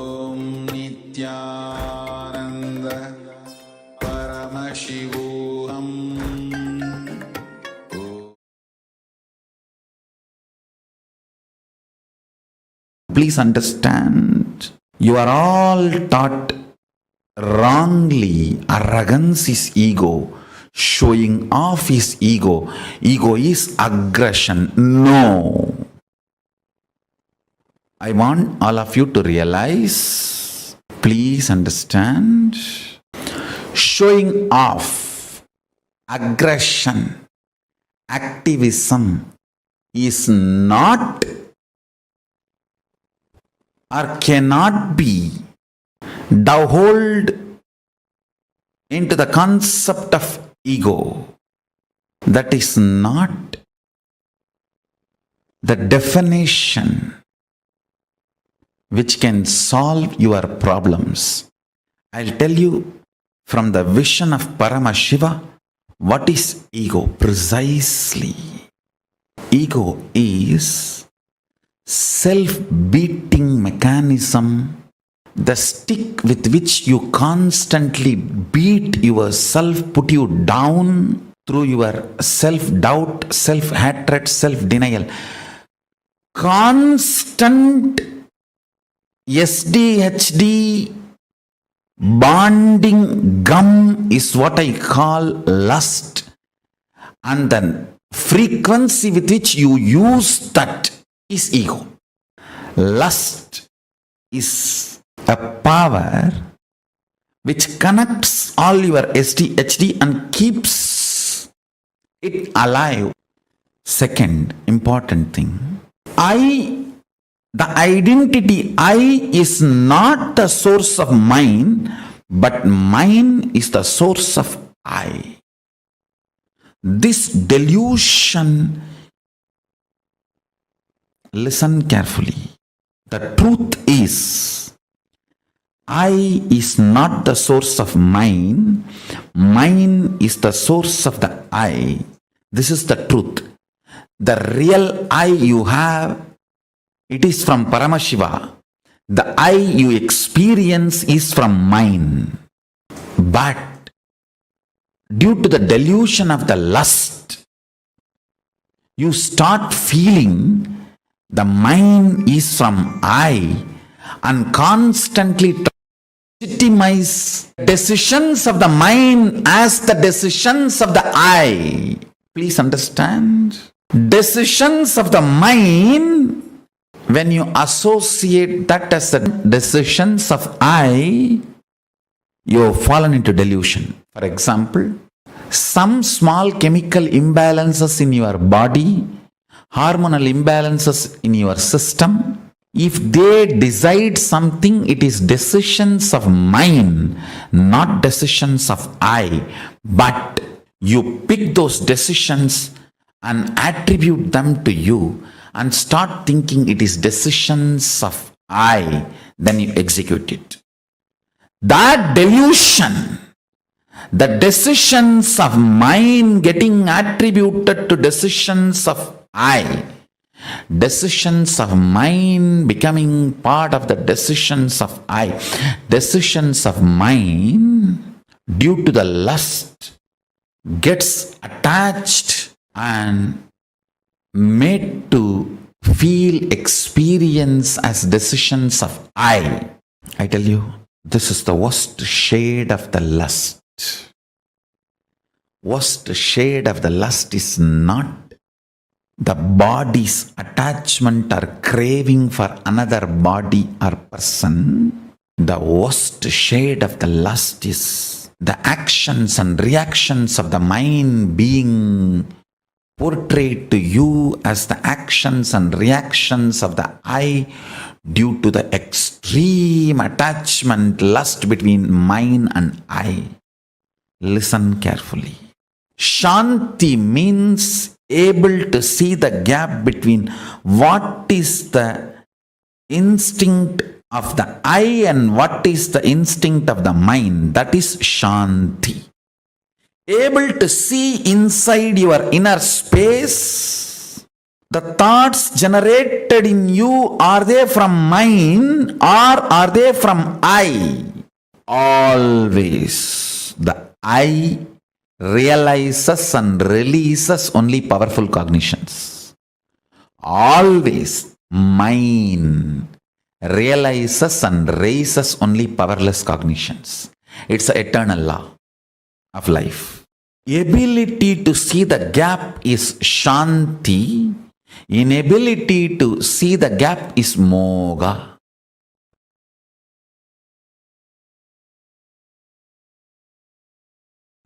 On what you think as yours, please listen. The I and mine, these two are the root of all your incompletions. I and mine. People always think the I comes first and then mine happens. No. Mine comes first, then I happens. Based on whatever you cognize as yours, you cognize who you are. Listen. Based on whatever you cognize as yours, based on that you cognize you. Many times the yours, that mine, becomes the source of I. So if you give away all of them, the incompletions also will disappear. You will evolve a new I which can be reinvented, which can be rebuilt based on completion, I tell you. Poor man is a man who has never seen poverty even once in life. Understand? I am defining who is poor man. Poor man is a man who has never seen poverty even once in life. Because this country has already suffered in poverty, we are not understanding the richness it can cause. Please listen. I am not promoting poverty. All I am trying to tell you is, even once, if you have not realized poverty, you will not have the free space in your being to reinvent yourself. That is why in the science of enlightenment, at one point you have to break, renounce everything, be in the street empty-handed, till that you don't own anything. Nothing can be the reason for your cognition of I. Your I has to be just dependent on I. The mind cannot be the foundation ground for I. For that understanding to sink in, at least 1 year in your life, you should have been empty-handed, nothing, without anything. No relationship, no friends, no money, nothing.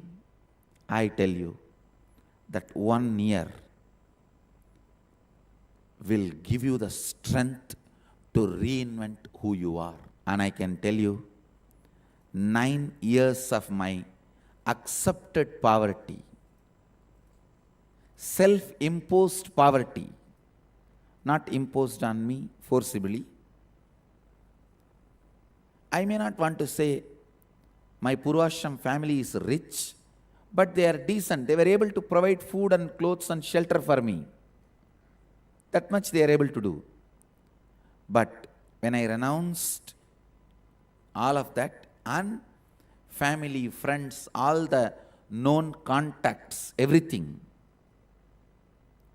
that 9 years of self-imposed poverty gave me tremendous space to reinvent myself and rebuild the new I from the space of completion. I paid and I found it is worthy. I tell you, I found it is worthy. The very I gets altered.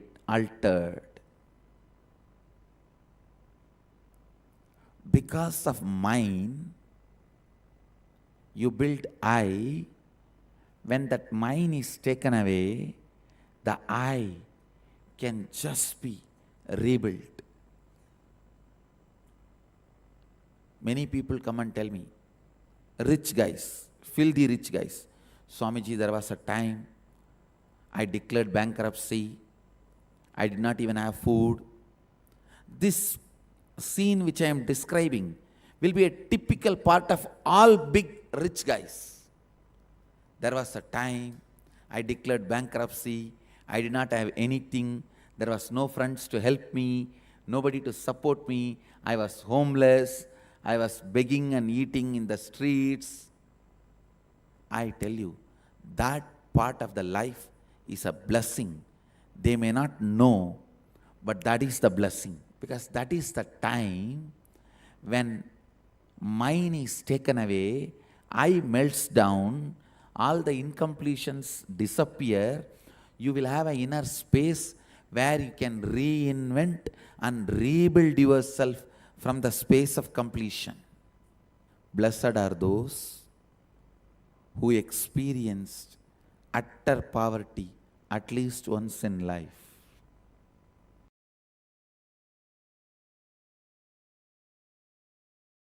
When your mind is totally in silence, it is very rare people experience this Anandamaya Kosha. It's like if you are continuously asking for something, for example a sweet, particular sweet, continuously you are thinking about it. You want to have it.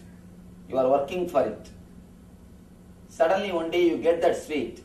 When you put that in your mouth, the restlessness which you had for that sweet, or continuous thinking which you had for that sweet, it disappears, it comes down. Your mind becomes a little calm for a few moments. That few moments you experience Anandamaya Kosha. You experience the joy which is from your being. But unfortunately, your mind starts thinking that joy is from the sweet. Then you start running behind it. You think if you create a same situation or a same atmosphere, you will be able to experience the same joy. If that is the case, continuously the sweet must give you the same joy. But it is not giving. 4 sweets, okay. 5th, it's all right. 6th, you say, I think no, too much. 7th, you try to escape from it. If it is from the sweet, it must only continue or grow. If it is from particular space or particular situation, it must continue or grow, but it is not our experience.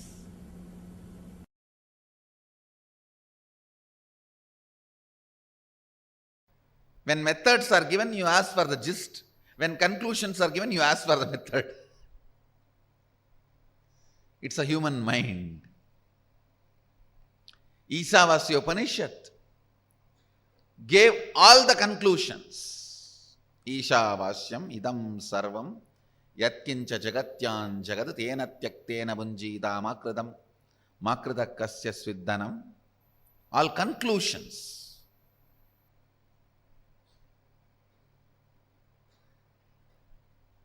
Ishavasyam idam sarvam, the conclusion about the universe, the life image you need to have.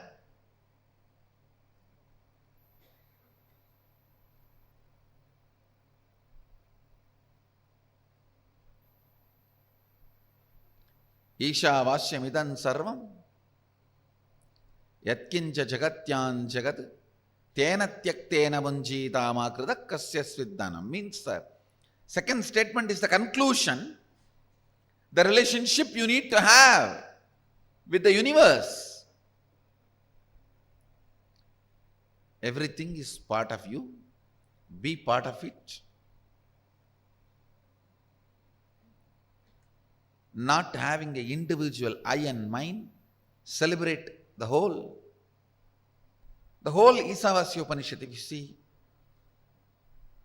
conclusions, that's all. Conclusions. If you just pick up the conclusions declared by Ishavasya Upanishad and start living, cognizing, you are done. Nothing more need to be done. You are a Jivan Mukta.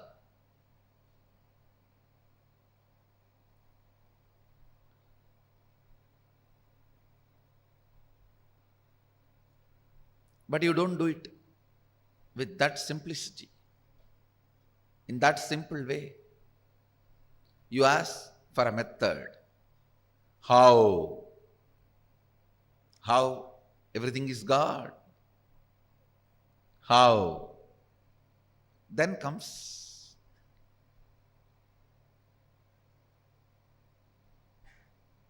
the answer from Upanishad.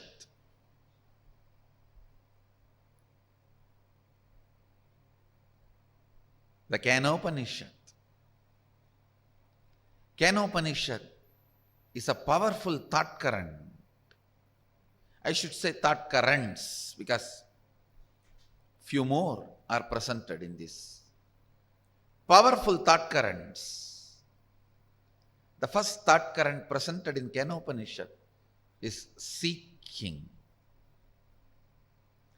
Keneshitam patati preshitam manakena prana pratama praiti yuktaha keneshitam vachamimam vadanti chakshushrotram kavu devo yunakti.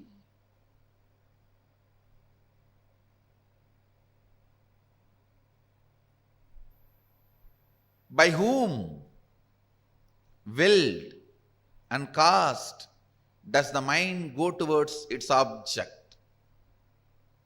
What a question.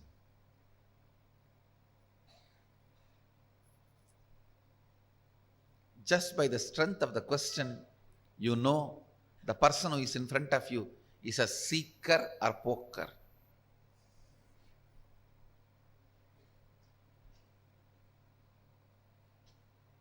Or just an empty cooker.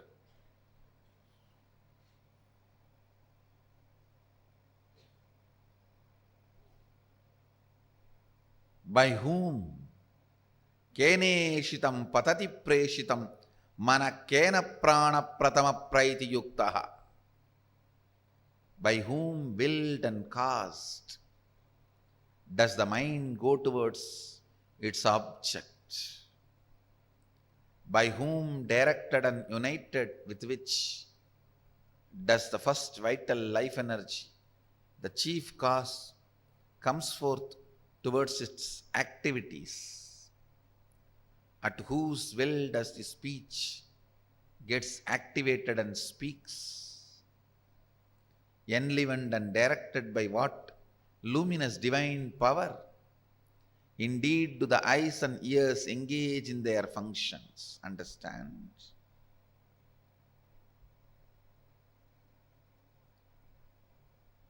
The moment you remember you,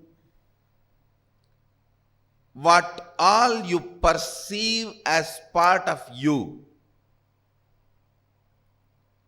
start questioning them. Start questioning them. Questioning, putting questions about those basic things. Putting questions about those basic things is seeking. Don't assume anything. Understand? The more and more you assume, more and more it shows your ignorance. People who answer for their questions are fools. People who understand when I question their answers are the most intelligent beings. Understand, I do two things when people come with question. Sometime I give answers to their questions. Sometime I question their answers. When you put a question, you have certain answers in that question. You have certain conclusions. Based on those conclusions, you put the question. I question those conclusions. I question those answers you have.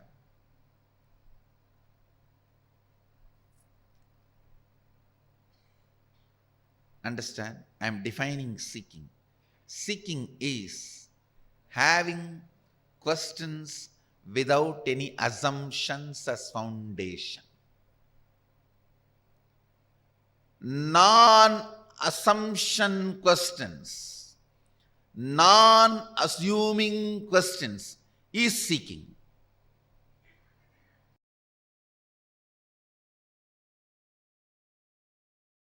Please understand, all of us are completely connected in the space of oneness. I am not saying all of us are one. All of us are in the space of oneness. All of us are in the space of oneness. If you see goodness from outside, you are in the space of completion inside. If you see bad things outside, you need to complete inside. Go on. Go on.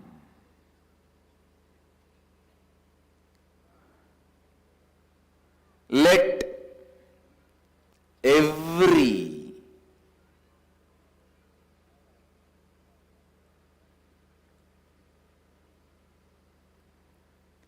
decision you make, let every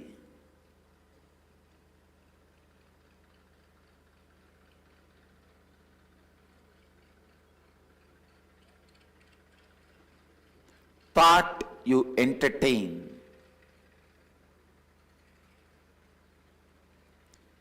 every word you utter,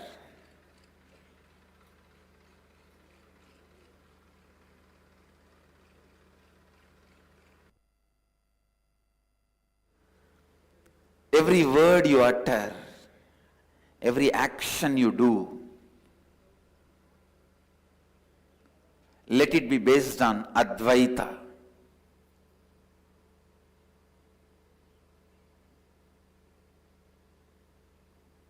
Let it be completely based on Advaita.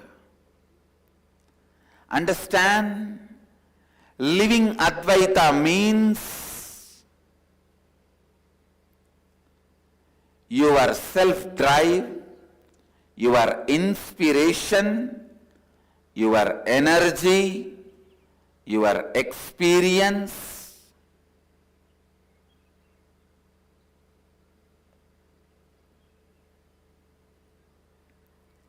your intelligence, everything operates from Advaita.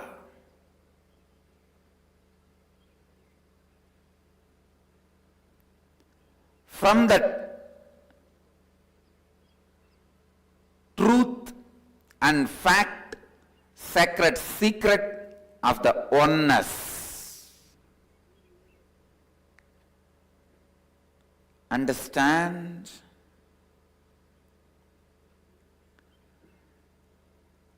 Digest Advaita more and more into your thinking. Digest Advaita more and more into your words. Digest Advaita more and more in your actions. Every simple digestion means even if you make a very simple decision,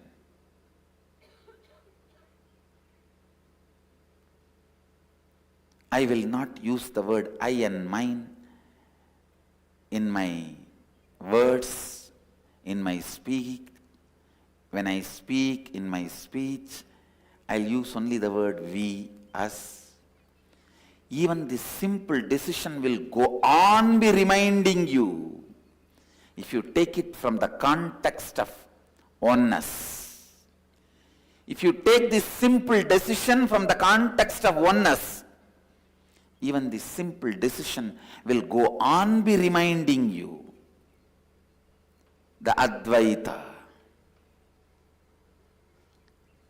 It will go on be reminding you the Advaita.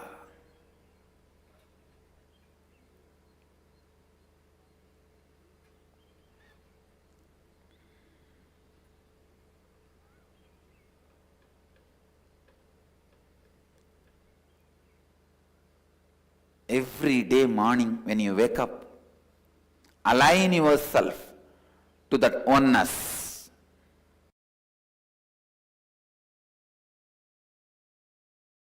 Understand? All of us are interconnected. We are all not islands. These are all fundamental truths. I tell you. When you start unclutching, KAILASA experiences the joy, bliss of your unclutching. Nothing goes waste on this cosmos.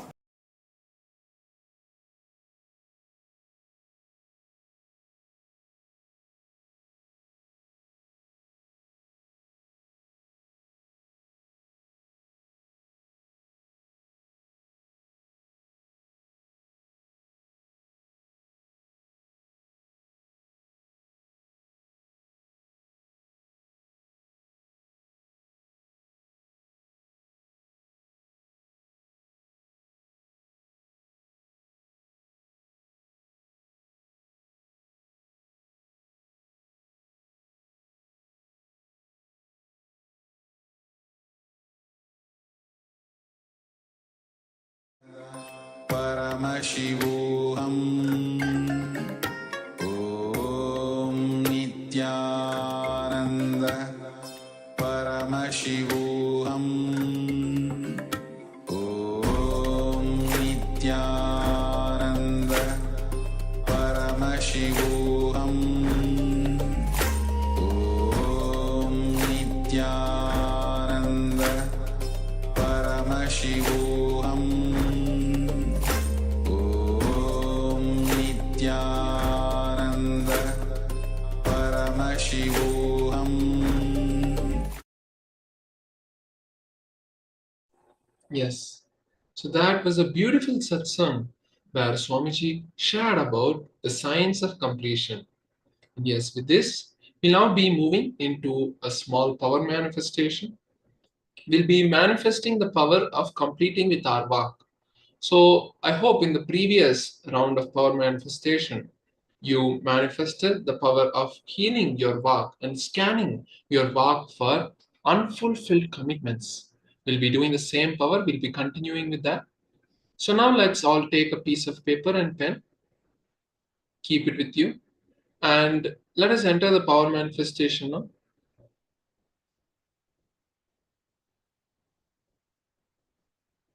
So please take a piece of paper.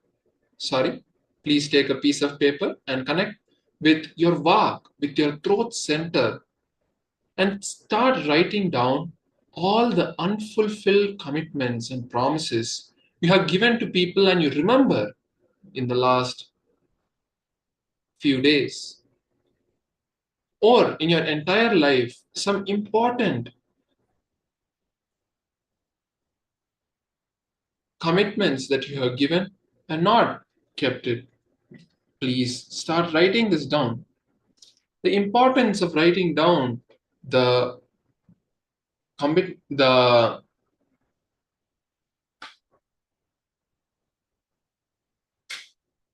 words which we have not fulfilled is that when we write them down and complete with them, the vak gets healed.